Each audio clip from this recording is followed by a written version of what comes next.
আজকে শুক্রবার আর শুক্রবারের দিনটা কিভাবে কাটালাম সেটা নিয়ে আজকে গল্প করব। বেসিক্যালি এজ এ ডেন্টিস্ট আর একটা চেম্বারের ওনার হিসেবে আমাদের বিকেলটা আসলে চেম্বারে বেশি কাটায়, সেটা নিয়ে কথা বলবো। আসসালামু আলাইকুম, আমি ডক্টর আনিকা তাবাসসুম। বিকেলবেলা শুক্রবার বিকেলে রেডি হয়ে চলে গেলাম আমার মালিবাগ মোড় ব্রাঞ্চে, যেটা হোসাব টাওয়ার মালিবাগ মোড়ের নিচতলায় অবস্থিত।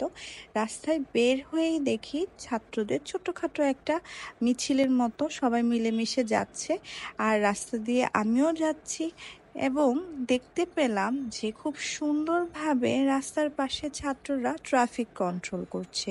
এই ট্রাফিক কন্ট্রোলের কাজটা এই রোদের মধ্যে দাঁড়িয়ে থেকে ওরা কিন্তু আসলে শখের বশে করছে তা না, ওরা একটা দায়িত্ব পালনের উদ্দেশ্যেই করছে।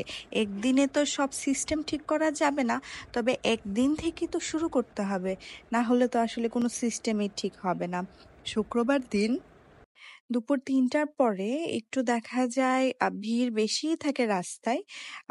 তাও আজকে একটু কমই দেখতে পাচ্ছি। আমি চলে আসলাম ক্লিনিকে। ছেলে-মেয়ে সবাই নির্বিশেষে ট্রাফিক কন্ট্রোল করছে। ক্লিনিকের নিচতলাটাতেই ঢুকেই ১ম এই আমার এই এক্স ব্যানারটা দেখতে পাবেন। ২ টো এক্স ব্যানার। এক্স ব্যানারের পাশে বামে গেলেই আমার সেকেন্ড ব্রাঞ্চটা SR laser and dental surgery. এখনো অ্যাসিস্ট্যান্ট আসেনি, খোলা হয়নি। অ্যাসিস্ট্যান্ট এসে খোলার পর আমি চেম্বারটা একটু গুছিয়ে বসলাম। বসে চেক করছি যে আজকে শুক্রবারের বিকেলে কি কি পেশেন্ট আছে। আজকে শুক্রবার মানে হচ্ছে ৯ তারিখ। ৯ তারিখ বিকেলবেলা গুছিয়ে নিচ্ছি কি কি পেশেন্ট আছে। পেশেন্ট আসার পর আমি আমার যে চেম্বারে ডক্টর আছে, সিনিয়র ডক্টর, উনার সাথে গল্প করছিলাম আর বলছিলাম কিভাবে কি কাজ করা যাবে। এখানে দেখিয়ে দিচ্ছি আমার চেম্বারটা। ছোট্ট করে একটা গ্লিম্পস। আমাদের এই পেশেন্টের রুট ক্যানেল চলছে। উনি বেশ কিছুদিন আগে এসেছিলেন।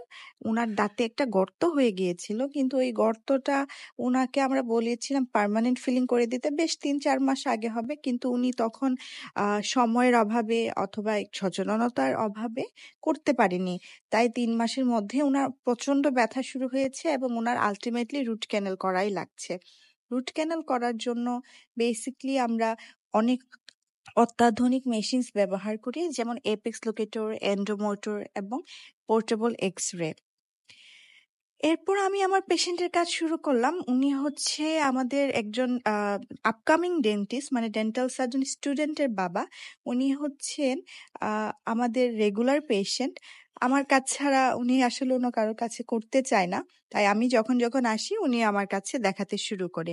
এই যে দেখতে পাচ্ছেন যে এইখানে উনার দাঁতের গর্ত হয়ে আছে, এই দাঁতটা আমরা ফিলিং করে দিব। কোন ধরনের ফিলিং করব? সেটা হচ্ছে লাইট কিওর কম্পোজিট ফিলিং, যেটা দেখতে হুবহু দাঁতের কালারের মতোই হবে। এই যে করার পরের সিচুয়েশনটা আমি ওনাকে দেখিয়ে দিচ্ছি, বুঝিয়ে দিচ্ছি যে কিভাবে করা হয়েছে এবং করার পরে কন্ডিশনটা কেমন হয়েছে। আপনারাও আপনাদের দাঁতের কাজের পর এরকম সুন্দর কন্ডিশন দেখতে পারবেন। আমার যে ডক্টর আছেন নরিন আপু, উনার দেশের বাড়িও নরসিংদী, আমার দেশের বাড়িও নরসিংদী। আমরা কাজের মাঝে অনেক গল্প করি, অনেক আড্ডা দেই। যদিও সপ্তাহে ২ দিন আমি মালিবাগ মোড় ব্রাঞ্চে বসি, বাকি দিন আমার মৌচাক ব্রাঞ্চে পেয়ে যাবেন। আজকে এতটুকুই। শুক্রবার দিনটা আসলে চেম্বারেই কেটে গেল। চেম্বার ক্লোজ করতে করতে ৮টা, ৮:৩০ বেজে গেল। তারপর একটু হাঁটাহাঁটি করে বাসায় ফিরে আসলাম। এভাবেই আমার যারা বিশেষ করে প্র্যাকটিস করেন ডেন্টালে, প্রাইভেট প্র্যাকটিস, তাদের দিনটা কিভাবে কাটান আমাকে জানাবেন।